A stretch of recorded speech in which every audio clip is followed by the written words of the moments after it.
Hi friends, আমরা এখনকার ক্লাসে একটা নতুন চ্যাপ্টার শুরু করতে যাচ্ছি।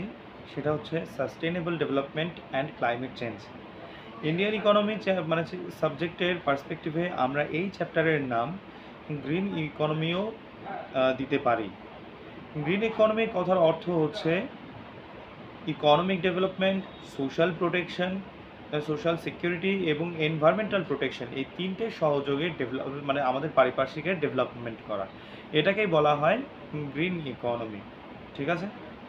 আচ্ছা, তো আমরা এই চ্যাপ্টারে যে বোঝার চেষ্টা করব যে কী করে পাস্টে মানে বিভিন্ন আন্তর্জাতিক অর্গানাইজেশন বা ইনস্টিটিউশনসের সাহায্যে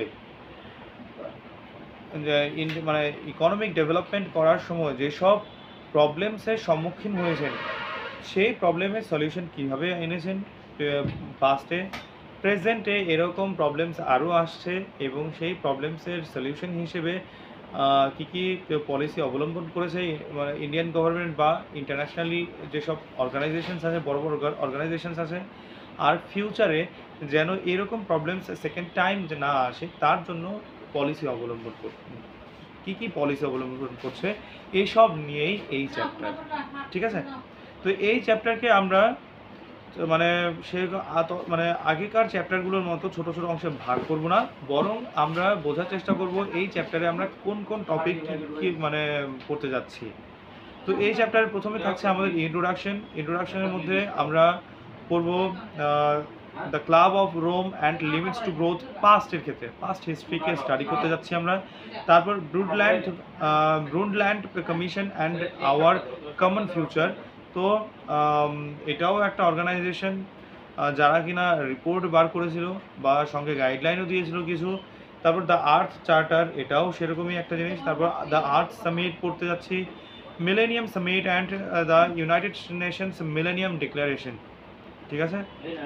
তো এটাও পাস্ট বা এটা মানে যদিও প্রেজেন্ট বলা যায় না, তবে এটা খুবই রিসেন্ট। তারপর রিও+20 2012 সালে এসেছিলো। ঠিক আছে? আর সাস্টেনেবল ডেভেলপমেন্ট সলিউশনস নেটওয়ার্ক। আচ্ছা, তো প্রেজেন্ট সিনারিও হিসেবে আমরা ধরে নিলাম আজকের থেকে 15-20 বছর আগেরটাও এই রিসেন্ট ধরে নেব, 1900 সাল, হ্যাঁ 2000 সালের পরটাকে আমরা প্রেজেন্ট সিনারিও ধরে নিচ্ছি এবং তার আগেরগুলোকে আমরা পাস্ট সিনারিও ধরে নিচ্ছি। ঠিক আছে? তো এরকমই আমরা প্রেজেন্ট সিনারিওর মধ্যে পড়ছি রিও+20, তারপর সাস্টেনেবল ডেভেলপমেন্ট সলিউশনস নেটওয়ার্ক 2012 সালে আসছিল। ঠিক আছে?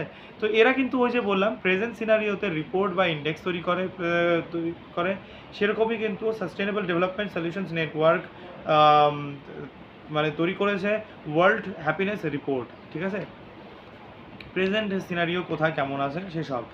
তারপর হচ্ছে যে মানে ইন্ডিয়ার মধ্যে নীতি আয়োগ ভলেন্টারি ন্যাশনাল রিভিউ রিপোর্ট, এটা ইন্ডিয়ার ভেতরে রিপোর্ট বানায়। তারপর sustainable development goal India index, এটা এক ধরনের ইন্ডেক্স যার সাহায্যে কিনা কোন জায়গা কতটা পিছিয়ে, কোন জায়গা কতটুকু এগিয়ে আছে তার ব্যাকগ্রাউন্ড, তার একটা লিস্ট তৈরি করা এবং যারা পিছিয়ে আছে তাদেরকে কী করে এগিয়ে নেওয়া যায় তার একটা গাইডলাইন প্রস্তুত করা। ঠিক আছে? এবার আমরা আসবো কারেন্ট সিনারিও হিসেবে 2020-21 অর্থবর্ষে বা ইকোনমিক সার্ভেতে সাস্টেনেবল ক্লাইমেট ফাইন্যান্স বলে একটা কনসেপ্ট এগিয়ে আসে, যার সাহায্যে গভর্নমেন্ট হচ্ছে কি এই সব পিছিয়ে পড়া সেক্টরগুলোকে তো সামনে এগিয়ে নেওয়ার জন্য ক্রেডিট সিস্টেম ফ্যাসিলিটি বা তারপর হচ্ছে কি যে বিভিন্ন অর্গানাইজেশনের মাধ্যমে, এনজিওর মাধ্যমে, সোলার অ্যালায়েন্সের মাধ্যমে, ইন্টারন্যাশনাল সোলার অ্যালায়েন্স প্রভৃতির মাধ্যমে sustainable finance climate finance organise করেছে। মানে অর্গানাইজ করা মানে সেই ফান্ডিং দেওয়া। তো আমরা এটাই বোঝার চেষ্টা করছি, আগে তো কোনো একটা অ্যাকশন নেওয়ার জন্য তো আমাদেরকে ফান্ড দরকার আছে, সেটাই দেখছি আমরা।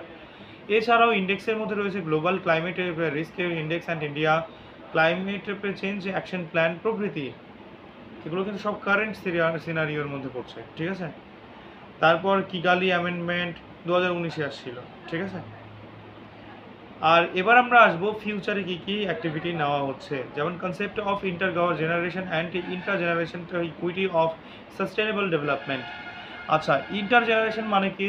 এখানকার জেনারেশন এখনকার জেনারেশনকে প্রোটেক্ট করা এবং ভবিষ্যতের জেনারেশনকে প্রোটেক্ট করা।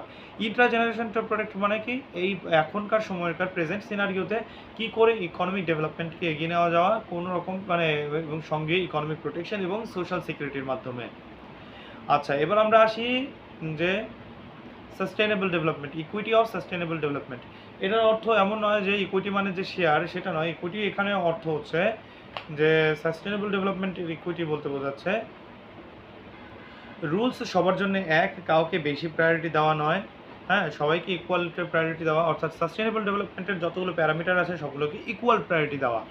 ঠিক আছে, সেটা কীভাবে? সেটা বর্তমান সময়কার জেনারেশন হিসেবে এবং পরবর্তী জেনারেশন মানে ইন্টার জেনারেশনটা হিসেবে। ঠিক আছে, আচ্ছা, এরপর আমরা পড়ব যে এমিশনসে গ্যাপ রিপোর্ট 2020, আর সব শেষে হচ্ছে গ্রিন জিডিপি পড়তে যাচ্ছে।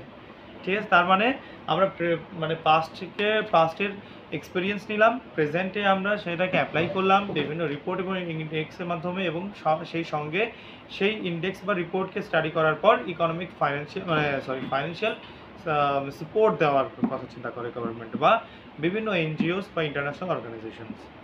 ঠিক আছে, আর ফিউচার কী করে প্রোটেক্ট করার চেষ্টা করা হয় এই চ্যাপ্টারের মাধ্যমে, আইডিয়াটাকে কী করে আনে যে ভবিষ্যৎ নিউ জেনারেশনকে কী করে প্রোটেক্ট করা যায় এই তিনটার সাহায্যে, যে সাস্টেনেবল ডেভেলপমেন্ট কী করে করা যায়, মানে এর অর্থ সোশ্যাল সিকিউরিটি, ইকোনমিক ডেভেলপমেন্ট, আর হচ্ছে এনভায়রনমেন্টের প্রোটেকশনের মাধ্যমে। এই হচ্ছে আমাদের চ্যাপ্টার। তো নেক্সট ক্লাসে আমরা ইন্ট্রোডাক্টরি পার্টটা আমাদের আজ হয়েই গেল, তো নতুন চ্যাপ্টার নতুন টপিক আমরা শুরু করতে যাচ্ছি। ঠিক আছে, সঙ্গে থেকো, বাই।